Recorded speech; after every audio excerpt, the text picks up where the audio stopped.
வணக்கம் ரோவலே, நான் சதீஷ். இன்றைக்கு வந்து என்ன மாதிரியான வீடியோன்னு பார்த்தீங்கன்னு சொன்னால், அதுக்கு முன்னுக்கு ஒரு சில விடயம் சொல்லணும். சதீஷின் வீடியோ ஏன் வரையில, சதீஷ் ஏன் வீடியோ போடையில, ஒரு சிலர் ஃபோன் எடுத்து ஒற்றே கேட்டாபடி அவைகளுக்கு நான் பதில் சொல்லிட்டேன்.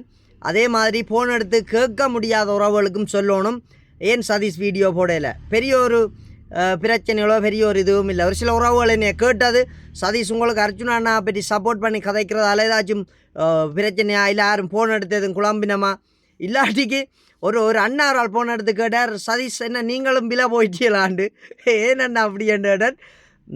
தான் எதிர்பார்த்துருந்தான் சதீஷ் வந்து வீடியோ போடாமல் தள்ளி தள்ளி போக போக தனக்கு ஒரு சந்தேகமாமன்னு சொன்னார். நான் சொன்னேன், சதீஷை விலை கொடுத்து வேண்ட அளவுக்கு இங்கே பணம் இல்லையண்ணான்னு சொன்னேன். அவர் சிரிச்சுட்டு ஏண்டாப்பா அப்படி கேட்குறான்னா, பின்ன என்னென்னா எனக்கு வந்து வீட்டு திட்டம் வந்தது, அதால் கல் வளர்த்து கொஞ்சம் வேலைகள் செய்தது, அதால் ஒரு காரணம். ரெண்டாவது, நான் இப்போ மடுவுக்கும் கதிராமத்துக்கும் போவேக்கு எடுத்த லீவு நாட்கள் வந்து கடையில் வேலை செய்யணும். அது என்னுடைய பொஸ்ஸுன்ற ஒரு எக்ரிமெண்ட்டே அப்படித்தான். இப்படி நின்று வேலை செய்தால் தான் அந்த நாளைக்குரிய சம்பளமும் கிடைக்கும். சரியா? அப்போ அதுதான் காரணம், வேறு எந்த ஒரு பிரச்சனையும் இல்லை. சதீஷை விளையாடுன்றோக்கு உண்மையிலேயே பணம் இல்லை யார்கிட்டையும். என்னென்னு சொன்னால், சதீஷ் சண்டைக்கும் பணத்துக்காக அடிபணிஞ்சு போகிற ஒரு தன்மையில் இருக்க மாட்டான். மற்றது எந்த ஒரு மனிதருக்கும் துரோகம் செய்ய மாட்டான். சரியா? நான் யாருக்குமே இன்றைய வரைக்கும் துரோகம்ன்றது செய்ய மாட்டேன்.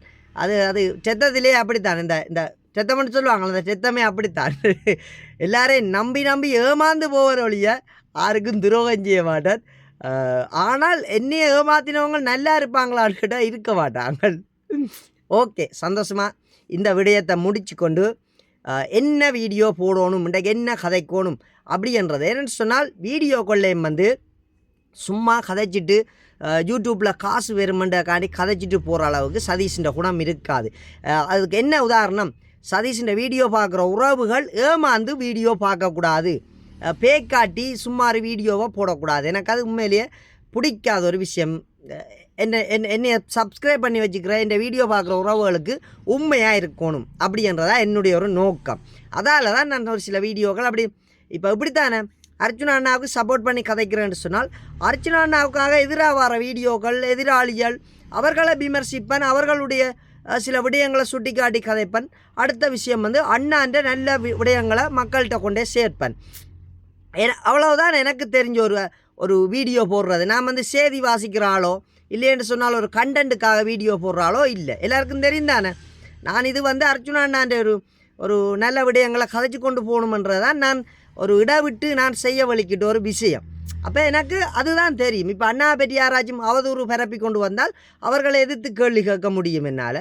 மற்றும்படி அண்ணாவே தன்னுடைய விடயங்களை சொல்லி கொண்டு வரக்குள்ள அது அழகாக இருக்கும். அதை பார்த்து கொண்டு கேட்டுக்கொண்டு இருக்கவே எனக்கு டைமும் சரியாகும். சரியா? இப்போ கடையில் இருந்தால் கூட ஆக்கள் இல்லாத டைமுக்குள்ளே அண்ணாண்ட வீடியோக்களை தான் நான் பார்த்து கொண்டு இருப்பேன். என்ன காய்க்கும், என்ன சொல்கிறார், இந்த அரசியல்கள்ட்ட என்ன அடுத்த கட்டங்கள்ன்றதான் நான் பார்க்குற விடயங்கள். சரியா? ஓகே, அதில் வந்து இது பழைய வீடியோவா புது வீடியோவா தெரியாது. அந்த ஒரு கர்மான்ற ஒரு விஷயத்தையும் போட்டிருந்தார். மற்றது அண்ணாக்கு எதிராக செயற்பட்ட ஆக்கள் வந்து இன்றைக்கு என்னென்ன நிலைமையில் இருக்கணும், அவைகளுக்கு கர்ம வினை எப்படி வந்திருக்குன்றதை பற்றியெல்லாம் நான் காய்ச்சிருந்தார். அதில் ஒரு சின்ன ஒரு வீடியோ போடுறோம், பார்த்துட்டு வாங்க கதைப்போம். அடுத்து இன்னும் ஒரு விஷயம் கதைக்கணும். இந்த கல்முனையில் வந்து இந்த ஆடை, இந்த உடுப்பு சம்மந்தமாக ஒரு பிரச்சனை போய்கொண்டிருக்குது. அதுலேயும் என்னுடைய ஒரு சில கருத்துக்களை சொல்லணும், என்னுடைய மனசில் இருக்கிற சில விடயங்களை சொல்லணும்னு நினைக்கிறேன். வீடியோ பார்த்துட்டு வாங்க கதைப்போம். அர்ச்சுனா பற்றி கூடாம கதைங்கண்டு 5000 ரூபாய் படி காசு கொடுத்து சாவச்சேரி சந்தைக்குள்ள பழம் விற்கிற ஐயா மேல 2 பேருட்டு ஐபிஎஸ்சி ஊடகம் என்ன செஞ்சது, அர்ச்சுனா ராமநாதன் கூடாதவன் கெட்டவன், இவனுக்கு இனிமேல் அரசியல் இடம் இல்லை, இவன் இதோட போயிட்டான், இவனை நாங்க திலத்திட்டோம், சாவச்சேரியில இருந்து விட்டுட்டோம் எல்லாம் ஐபிஎஸ்சி ஊடகம் எடுத்து போய் சொல்றது கர்மாண்டு. இதத்தான் சொல்றடா கர்மாண்டு. எனக்கு கடவுள்ல இல்லாத நம்பிக்கை இந்த கர்மாவில இருக்கு. ஏன் நான் 23 நாள் ஜெயில இருந்தேன்னா நான் விட்ட பிள்ளைகளுக்காக நான் இன்றைக்கே சொல்றேன். உங்களுக்கு நடிவா எத்தனையோ வீடியோக்கள்ல சொல்லிட்டு, நான் விட்ட பிள்ளைகள் அம்மாட அப்பாட மனசை கவலைப்படுத்தினது. அம்மாட அந்த மனசு வாயால ஒரு வசனம் கதைக்காது, அந்த மனசு ஊம மாதிரியே எங்களோட வாழ்ந்து செத்து போனது. பொறுமையாரு பொறுமையாரு பொறுமையாரு, இந்த வசனம் மட்டும்தான் அம்மாட வாய்க்குல இருந்து வரும். பொறுமையாரு ராசா, பொறுமையாரு, பொறுமையா இருக்கலானே, பியாம இருனே, பொறுமையாயிருடா அவ்வளவுதான் இந்த மனசின் வாய்க்குல வரும். அந்த மனசையே நாங்கள் சின்னல்ல இளம் வயசுல அறியாத வயசுல படுகேவலமா எல்லாம் நாங்கள் கவலைப்படுத்தி இருக்கிறோம். சரிதானே, படிக்க சொன்னா படிக்கிறேல, வீட்டை வேலை செய்ய சொன்னா வேலை செய்யறேல, பேசுற அம்மாக்கு இப்படியான வேலை எல்லாத்தையும் எல்லாருமே இதுல மனசா அப்புறம் தான் முழு பேரும் செய்திருப்பியால். ஆனால் அதுக்குரிய தண்டனை இன்ஸ்டன்ட் நூடுல்ஸ் சொல்லுவாங்க. அந்த மாதிரி நான் அனுபவிச்சிட்டேன் 23 நாள். என்ன அனுபவிக்க வேணும். ஓகே, பார்த்துருப்பீங்கன்னு நம்புகிறேன். இதில் வந்து அண்ணா சொல்கிற விடயம் வந்து அண்ணா வந்து மேலேயே இதுதான் எனக்கு அண்ணா பிடிக்கும். ஒரு ஒரு ஒரு வெள்ளேந்தி மனசு வெளிப்படையாக கதைக்கும். இது இது இது கூடாது, இது நல்லது அப்படின்றதெல்லாம் அண்ணாட்ட இல்லை. ஒரே மாதிரி எந்த நேரம் எடுத்தாலும் எந்த நேரம் கதைச்சாலும் ஒரே மாதிரி கதைச்சி கொண்டு போகிற ஒரு குணம்தான் அண்ணாட்ட எனக்கு பிடிச்ச விஷயம். சரியா, இதில் வந்து எனக்கு என்னத்தை ஒரு மனசில் ஒரு தாக்கத்தை ஏற்படுத்தினு சொன்னால் இந்த இந்த அம்மா சம்பந்தமாக காய்ச்சி உண்மையிலேயே நாங்கள் இந்த அம்மாக்களோட இருக்கிற காலப்பகுதியில் நாங்கள் அம்மான்ற பாசத்தையோ அம்மாவையோ சரியாக புரிஞ்சு கொள்றையில நாங்கள் ஒரு உறவு இருக்கக்குள்ளே நாங்கள் அதை தக்க வச்சுக்க யோசிக்கிற தன்மை இல்லை தமிழருக்கு. அந்த அந்த என்ன சொன்னால் நானும் ஒரு சில இடங்களில் அம்மாவை மிஸ் பண்ணுறேன்னு சொல்லியிருந்தேன். அம்மா எங்களுக்கு இல்லை, ஆனால் அம்மா இருக்கக்குள்ளே நாங்கள் இப்படித்தான் மதிக்காமல் சில விடயங்களை சொல்லிடுறது அது மனசுக்கு அண்ணா கதை கேட்க ஒரு கவலையாக இருந்தது. அப்போ நான் என்ன நினைச்சேன்னு சொன்னால் எனக்கும் நிறைய அம்மாக்கள் என்னுடைய அம்மாக்கள் மாதிரி நிறைய அம்மாக்கள் கிடச்சிருக்கணும், நிறைய உறவுகள் வந்து என்னோட நல்ல ஒரு அன்பு பாசமாக புழங்கினோம். அப்போ எனக்கு அது வந்து நாங்கள் அம்மான்ற ஒரு பாசத்தை பார்க்குறோம், அது ஒன்று எனக்கு இருக்கிறபடியாக எனக்கு அது நான் அண்ணாக்கும் சொல்லணும்னு நினச்சது. அண்ணா யோசிக்காதேங்க, அண்ணான்ற இந்த கர்மான்றது வந்து நீங்கள் பாவம் எதுவும் செய்திருக்க மாட்டீங்க, யாருக்கும் கெட்டதும் செய்திருக்க மாட்டீங்க, உங்களுக்கு கர்மான்றது வராது இன்றைக்கும். ஆனால் உங்களுக்கு கெட்டது செய்தவர்களுக்கு கர்ம வினை வந்தே தீரும். அது கர்மான்றது வந்து சனீஸ்வரர் அவர் வந்து கொடுக்குற தண்டனை எல்லாம் அது எந்த காலமும் பொய்யன்றது வந்து நீடிக்காதண்ணா.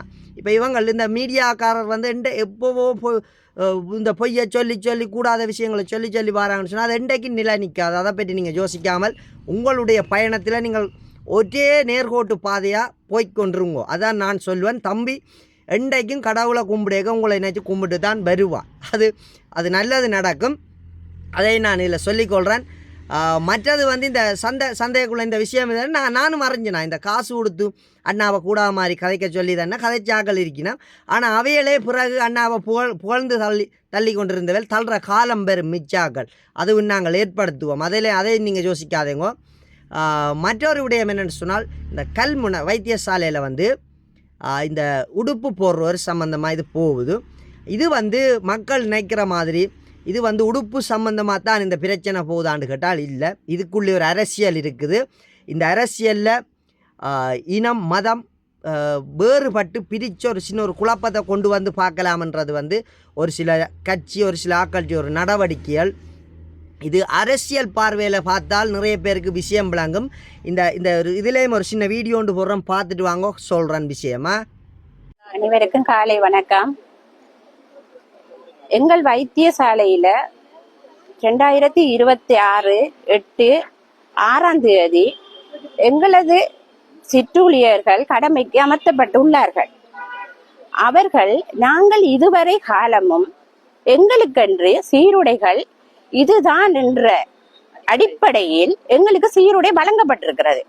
வழங்கப்பட்டும் கூட அவர்கள் வந்து அந்த அப்பாயின்மெண்ட் கடிதம் எடுக்கக்குள்ளையும் அவங்களுக்குன்னு சொல்லி சுற்றறிக்கை இது கடிதங்கள் அறிவுறுத்தப்பட்டிருக்கு.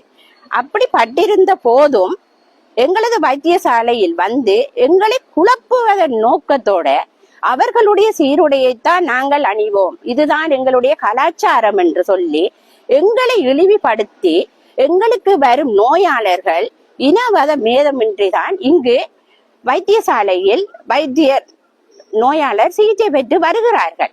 ஆனா நாங்களும் அவர்களும் போக்குள்ள நோயாளர் பாப்பா இதென்னது முஸ்லிம்கள் ஒன்று தமிழ் ஒன்றுன்ற மாதிரி சீருடையை வேறுபடுத்தி காட்டுகிறார்கள். ஆனால் அந்த நோக்கு இங்கு இருக்கக்கூடாது. இந்த வைத்தியசாலையில் இதுவரை காலமும் இப்படி ஒரு வேறுபாடு நாங்கள் பார்த்ததும் இல்லை, கண்டதும் இல்லை. நாங்கள் கடமையில் அமர்த்தப்பட்டு 21 வருடங்கள் ஆகின்றது. ஆனால் எங்களுக்குள் ஒரு பாகுபாடும் இல்லை. இதழில் கலாச்சாரமற்ற பிள்ளைகள் எங்களுடன் வேலை செய்கிறார்கள். ஆனால் நாங்கள் இதுவரையும் அவர்களுடன் எங்களுடைய சகோதரங்கள் மாதிரி தான் நாங்கள் இதுவரையும் நடந்து கொண்டு வருகிறோம். ஓகே, பார்த்துருப்பீங்கன்னு நம்புகிறேன். இதில் என்னுடைய கருத்து என்ன, சதீஷின் சொந்தமான ஒரு கருத்து என்னென்னு கேட்டால், தமிழ் முஸ்லீம் சமூகத்தை வந்து முரண்பட வைக்கணும், சண்டை பிடிக்க வைக்கணும். இவர்கள் ஒரு இனவாதமாக பிரிந்தால்தான் இந்த இந்த ஒரு சில பிரச்சனைகளை கிண்டி அரசாங்கத்தை கவுக்கலாம். இல்லைன்னு சொன்னால் ஒரு சில விடயங்களை வந்து ஒரு சில அரசியல்வாதிகள் தாங்கள் நல்லது அடையிறோக்காண்டி இப்படி தமிழ் மக்கள் முஸ்லீம் மக்களை கொழுவி வச்சு பிரித்து ஒரு சில விடயங்களை செய்ய தூண்டுறாங்க. அப்படின்றதான் என்னுடைய ஒரு பார்வை. சரி, சதீஷுக்கு என்ன தெரியும் இது சம்மந்தமானு கேட்டால், நானே ஒரு சில இடங்களில் யோசிச்சிருக்கிறேன். இந்த முஸ்லீம் பிள்ளைகள்கிட்ட ஆடைகள் வந்து நல்லம் என்று யோசிச்சிருக்கிறேன். என்ன சதீஷ் இப்படி கதைக்கிறியா அப்படின்ட்டு யாரும் நினைச்சால் நான் விளக்கம் கொடுக்குறோம் பாருங்க. எங்களோட தமிழ் பிள்ளைகள் வந்து பள்ளிக்கூடத்துக்கு போட்டு போடுற சட்டை வந்து முழங்காலுக்கிட்ட நிற்கும். முழங்கால்லேருந்து ஒரு 1-2 இன்ச்சு தான் 15 நிற்கும். இந்த சைக்கிளில் போகிற பிள்ளைகள் வந்து சைக்கிள் ஓடையக்குள்ளே இந்த சட்டைகள் காற்றுக்கு பறக்கிறது, இந்த சட்டைகள் வந்து ஒதுங்குற ஒரு தன்மை இருக்கேக்குள்ளே நான் நிறைய யோசிச்சிருக்கிறேன். இந்த முஸ்லீம் பிள்ளைகள் கீழே ஜீன்ஸு போட்டு கொண்டு போகிறது. இதே மாதிரி எங்களோட தமிழ் பிள்ளைகளும் போட்டால் நல்லம். என்னென்னு சொன்னால் அந்த பிள்ளைகள் வந்து கேண்டில் 2 கையாலையும் பிடிக்கிறதா, சட்டையை ஒதுக்குறதா, குடை பிடிக்கிறதான்ற ஒரு சூழ்நிலைக்குள்ளெல்லாம் எங்களோட தமிழ் பிள்ளைகள் தள்ளப்படுறது. அப்போ நான் யோசிக்கிறேன், பள்ளிக்கூடத்திலேயும் அப்படி ஒரு பஞ்சாபி மாதிரி ஜீன்ஸ், ஒரு கீழே ஒரு லெகினோ ஜீன்ஸ் மாதிரி போடுற ஒரு நடைமுறை இருந்தால் நல்லம் அப்படி என்று நான் யோசிக்கிறேன். சரியா? எப்பவும் எங்களுடைய மானம் பாதுகாக்கப்பட்டால் சரி, அதுக்காக தான் உடை அணிகிறது. சரி, ஹாஸ்பிட்டலில் என்ன பிரச்சனை அப்படி என்று பார்த்தால், இந்த இப்போ ஹாஸ்பிட்டலில் வேலை செய்கிற ஆட்களுக்கு வந்து தமிழரோ சிங்களமோ முஸ்லீமோன்னு சொன்னால் எல்லாருக்கும் வந்து பொதுவான ஒரு ஆடை இருக்கும். அதுதான் இந்த அம்மா சொல்கிறா, ஒரு பொதுவான ஆடை இருக்குது, அதுக்கு அதை இல்லை போடாமல் இவர்கள் அப்படி வருகிறார்கள்னு கேட்டால் அது அப்படி இல்லை. இதிலையும் அவர்கள் வந்து ஒரு சில விடயத்தை மாற்றினால் சரி, மற்றும்படி அவர்கள் ஃபுல்லாக மாறணுமான்னு கேட்டால் இல்லை. அவர்களுடைய கலாச்சாரம், அவர்களுடைய பண்பாடு. இப்போ தமிழர் வந்து கழுத்தில் ஒரு மாலை போடுவோம், வேலை கட்டுவோம், நெத்தியில் பொட்டு வைப்போம், இதில் வந்து நூல் கட்டுவோம், ஒவ்வொரு விரதம் பிடிச்சி. அப்போ அதையெல்லாம் நீங்கள் மாற்றிக்கொள்ளுங்கன்னு சொன்னால் எங்களால் மாற்றிக்கொள்ள முடியுமா? முடியாது. அதே போல தான் அவர்களாலேயும் இப்படி செய்யாதீர்கள்னு சொன்னால் மாற்றிக்கொள்ளக்கூடிய ஒரு இது இல்லை. இது வந்து இப்படி நடந்தால் பிரச்சனையை உருவாக்கலாம் என்ற ஒரு எண்ணக்கருவோடு ஒரு சிலர் செய்யும் சம்பவங்கள்லாம் இது. இதில் அப்படி நடந்ததாக நான் பார்க்கல. இந்த புல்கை இது போட்டு வாரது, இந்த முகம் மறைக்கக்கூடாது. ஹாஸ்பிட்டலில் முகம் மறைக்கக்கூடாது. என்ன காரணம் என்று கேட்டால், அந்த ஒரு நோயாளிக்கு எதிரி இருக்கும் பட்சத்தில் முகத்தை மூடிக்கொண்டு வந்து விச ஊசியோ இல்லை வேறு ஒரு கெட்ட வேலையை செய்துட்டு போகலாம். அதுன்ற அடிப்படையில் அவர்கள் முகம் மறைக்காமல் இந்த தலை இப்படி நெத்தியோடு இப்படி தலை மறைச்சி இப்படி பின்னுக்கு போடுற அந்த உடுப்பு வந்து அவையில் அணிகிறது தவறில்லை. இது இப்போ நாங்கள் எங்கே வாழ்கிறோம்? இலங்கையில் வந்து 3 சமூகம் இருக்குது, தமிழ் சிங்களம் முஸ்லீம். 3 பேரும் அவர்களுக்குரிய ஒரு நிலப்பாட்டில் தான் வாழுவார்கள். அதுதான் என்னுடைய ஒரு கருத்து. நான் வந்து கதிர்காமம் போய் எல்லா கோயிலையும் சுற்றி பார்த்து கும்பிட்டு கொண்டு வரக்குள்ள முஸ்லீம் பள்ளிவாசலுக்கோ கூட நான் போயிட்டு வந்தேன். எனக்கு ஒரு அச்சம் இருந்தது, விடமாட்டினமா இல்லை போனால் பேசிடுவினமா அப்படின்ற ஒரு அச்சத்தில் நான் போய் கேட்டுனான், நான் இப்படி போய் பார்க்கலாமா, நான் மொட்டையெல்லாம் அடித்தபடி தான் போனேன், போய் பார்க்கலாமா போகலாமான்னு கேட்க ஒரு பிரச்சனையும் இல்லை, போங்கோ தாராளமாக போங்கோ அப்படி என்று சொல்லித்தான் அனுப்பினவேல். நான் போய் கடவுளை இப்படியே கும்பிட்டுட்டு தான் வந்தேன். அப்போ அவர்கள் சொல்லலாமே, ஏன் கையெடுத்து இப்படி கும்பிட்றேன் அவர்களுக்கு சொல்லியிருக்கலாமே. அப்படி சமுதாயம் வந்து எல்லாருக்கும் பொதுவானது. அதான் என்னுடைய கருத்து. அவர்கள் இப்போ கலர் உடுப்பு போட்டு தவறான உடுப்போட வந்தால் தான் பிரச்சனை. அவர்களும் வெள்ளை யூனிஃபார்மோட வெறியினம். இப்போ எங்கட ஹாஸ்பிட்டலில் கூட அப்படி இருக்கினோம். இதில் ஒரு கெட்டதுமே எங்களுக்கு தெரியலை தானே. ஏன் இந்த அம்மாக்கள் இந்த வேலை செய்கிறவர்கள் ஆர்ப்பாட்டம் செய்யணும், போராட்டம் செய்யணும்னு பார்த்தால் உண்மையிலே அவர்களுடைய கருத்து கதையை பார்க்க உண்மையிலே அவர்களுக்கு கூட தெரியலை. என்னத்துக்கு நாங்கள் இந்த ஆர்ப்பாட்டம் செய்கிறோம்? ஒரு சில சுயநலவாதிகளின் பேச்சை கேட்டு அவர்கள் செய்கிறது தான் எந்த கண் பார்வைக்கு பட்டிருக்கு. சரியா? இன்றைக்கு வந்து இந்த வீடியோக்கள் வந்து போடணும் அப்படி என்ற ஒரு கட்டாயத்தால் நான் போடுறேனேன்னு சொல்லுங்க பார்ப்போம். இப்போ 2-3 நாள் வீடியோ போடையில் நிறைய உறவுகள் என்னையே கேட்டபடி. அப்போ சதீஷ் என்றைக்கும் சோர்ந்து துவண்டு போக மாட்டான். இப்படியான ஒரு சூழ்நிலைகளாலான் விரையில வீடியோ. மற்றது, சமுதாயத்தில் நல்ல நல்ல கருத்துகள் நல்ல நல்ல பதிவுகள் வந்தால்தான் நான் அதை சார்ந்து அதுக்குரிய விடயங்களை நான் கதைக்கலாம். அதுவும் என்னுடைய ஒரு பார்வையில் இருக்கிறபடியாக தான் நான் கொஞ்சம் வீடியோக்களை பார்த்து ஒரு சில விடயங்களை கதைக்கிறது. ஓகே உறவுகளே, என் வீடியோ பார்க்குற உறவுகள் அனைவருக்கும் நன்றி. கைகூப்பியே நன்றி சொல்கிறேன்னு சொன்னால், அந்த 6 மணிக்கு என் வீடியோ வரையிலேன்னு சொன்னால் ஒரு சில உறவுகள் ஃபோன் அடிக்கணும்.